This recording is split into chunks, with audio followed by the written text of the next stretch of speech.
All right, let's dive into some serious cultural diplomacy today, huh? Sounds good to me. We're going all the way to Peru Oh, wow. with Thailand's Prime Minister Paetongtarn Shinawatra during the APEC Summit. Okay. We've got, well, an excerpt from the Thai government website. It details her visit. And there's this really fascinating article from the newspaper Madishan, Interesting. focusing on one particular event, actually. Okay. So usually these summits are all about trade deals, economic partnerships, the usual. Right. But what I found really interesting was this kind of unexpected focus on Thai culture. Oh. Everything from dramas and teapot music Okay. to even Muay Thai. Huh. It seems like Thailand's, they're using soft power to their advantage. So Thailand isn't just showcasing its culture, right? Right. It's strategically using these shared cultural touch points Okay. to create a foundation for stronger economic ties with Peru. Okay, so paint the scene for us. Wow. It's the APEC Summit in Lima. The Thai Prime Minister is there. Yeah. And she's having this bilateral meeting with the Peruvian President. Gotcha. I'm guessing the Thailand-Peru Free Trade Agreement was on the agenda. Absolutely. It's 70% done and aiming to wrap up next year. Yeah, and this FTA has the potential to be a real game changer, I think. Really? Yeah. Wow. While Peru may not be Thailand's, top trading partner right now, it's a nation that's rich in resources, Okay. and they have a rapidly growing economy. So what's in it for both sides? Break it down for us. Well, for Thailand's, this FTA opens up new markets Okay. for their agricultural goods, textiles, and automotive parts. And for Peru? Well, think about Thailand's expertise in tourism and infrastructure development. This partnership could be a real boost to their economy. So we've got this potentially lucrative FTA being hammered out. Yes. But the Madishan article mentions that Prime Minister Paetongtarn went beyond just the hard numbers. She specifically called out the popularity of Thai series, Okay. teapot music, Right. and even Muay Thai in Peru. Interesting. She even found time for a dinner and a visit to a textile museum, highlighting the similarities between Peruvian and Thai textile art. It almost feels like a calculated move, doesn't it? Yeah, it does. And it's a brilliant strategy. Okay. The Prime Minister is tapping into these shared cultural interests to build rapport, Okay. cultivate a sense of trust, Right. which can be incredibly valuable when you're negotiating complex trade agreements. Yeah, that makes sense. Remember, the article even mentioned baby alpaca wool, Oh, wow. blended with vicuña fiber, Fancy. being gifted to the APEC leaders. Huh. A subtle reminder of Peru's unique products and economic potential. It's almost like saying, we appreciate your culture, and by the way, we've got some amazing things to trade too. Exactly. Thailand is wielding its soft power strategically to create a more favorable environment for economic negotiations. Right. This isn't just cultural exchange, it's cultural diplomacy in action. Now, let's not forget the government website mentioned the Prime Minister also brought up Thailand's Landbridge project during these discussions. Right. For those of us who haven't been following that closely, what exactly is that? Okay, so the Landbridge is this really ambitious project that aims to position Thailand as a crucial transportation hub, effectively creating a land-based link Okay. between Southeast Asia and Latin America. Wow. By bringing it up during this meeting, the Prime Minister is strategically positioning Thailand Okay. as a key player in global trade and logistics. It makes a strong case for Peru to jump on board. So it's not just about shared cultural interests. Right. Thailand is putting forth a multifaceted strategy, leveraging its cultural influence and economic potential to solidify its position as a major player on the global stage.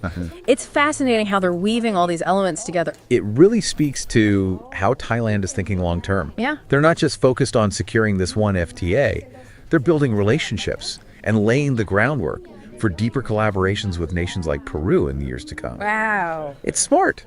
It's a savvy approach, wouldn't you say? Absolutely. But I'm curious, this focus on cultural similarities, is it really enough to sway economic decisions? I mean, at the end of the day, trade deals come down to hard numbers, Right. concrete benefits. How do those cultural touch points actually translate into tangible wins for Thailand? That's a great question. It's not about, swaying decisions solely based on shared fondness for a TV show Right. or sport. Okay. It's about creating this environment of mutual understanding and goodwill. Okay. When you have that foundation of trust, Right. negotiations become smoother. Yeah. And both parties are more likely to find common ground. So it's less about direct cause and effect. Yes. And more about setting the stage for a more positive and productive partnership. Precisely. And we can see this strategy playing out on a global scale. Think about the rise of K-pop, for example. Oh, yeah. It's not just catchy music, it's a cultural phenomenon that's opened doors for Korean businesses and products worldwide. You're right. Suddenly, everyone wants a Korean car, Yeah. a Korean phone, even Korean skincare. Right. That cultural wave has undeniably given South Korea a significant economic edge. And that's the power of soft power. It's not about forcing your ideas or products on others, it's about making them appealing and desirable. Okay, so we've seen how Thailand is using its cultural influence in Peru and how South Korea has leveraged its pop culture on a global scale. Right. What about other examples of soft power at work? Any come to mind for you? Oh, absolutely. Take the growing global interest in yoga and meditation, for example, Okay. originating in India. These practices have become a worldwide phenomenon, Right. fostering cultural exchange and promoting a sense of well-being far beyond India's borders. That's a great example.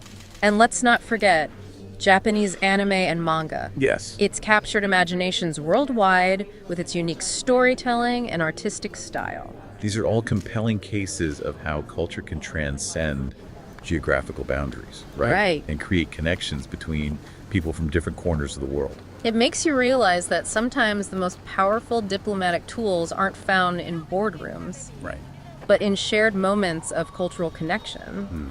Who knew a Thai drama could be a secret weapon in international relations? It's a reminder that even in a world dominated by, hard power, Yeah. the impact of culture shouldn't be underestimated. So what does all this mean for Thailand and Peru? Where do we go from here? Well, if we analyze the bigger picture, it suggests a potential deepening of the relationship between these two nations. Okay. Thailand's strategic use of soft power could pave the way for increased trade, investment, and cultural exchange. It's like they've planted the seeds for a blossoming partnership, nurtured by shared cultural appreciation and a desire for mutual economic benefit. It seems like Thailand's approach could be a model for other nations, Yeah. looking to strengthen their global standing. Absolutely. But it makes you wonder, Yeah. beyond governments and official policies, how much does individual cultural exchange matter? That's a crucial point. Yeah. While governments can certainly facilitate these exchanges, ultimately it's people-to-people connections that truly make a difference. Okay. Every time someone in Peru watches a Thai drama, Right. listens to T-pop, Yeah. or even tries a Muay Thai class, Yeah. they're engaging in a form of cultural diplomacy. So even like seemingly small actions can have a ripple effect, Exactly. helping to shape perceptions and build bridges between cultures. And for our listener, Yeah. this deep dive offers a valuable new lens. Okay, so what's the key takeaway here? What do we want our listener to walk away thinking about? So the next time you come across a piece of foreign culture, Yeah. maybe it's a film, a book, a song, Okay. even a dish you've never tried before, Right. consider the broader context. Yeah. This could be soft power subtly at work. It's like suddenly those K-pop dance challenges or those viral Thai recipes take on a whole new meaning. Precisely. Yeah. It's a reminder that culture is a powerful force, capable of influencing perceptions, shaping relationships, Yeah. and even impacting global dynamics. So as we wrap up this deep dive into Thailand's soft power play in Peru, Right. I'm curious to see how this relationship evolves. Me too. Will we see a surge in tourism between the two countries? Maybe. Maybe a joint venture bringing Thai street food to Lima. Who knows what the future holds? Right. But one thing's for sure. What's that? The strategic use of cultural influence is becoming an increasingly important tool in international relations. Thanks for joining us on this fascinating exploration. We'll be back soon with another deep dive. So until then, keep exploring and stay curious.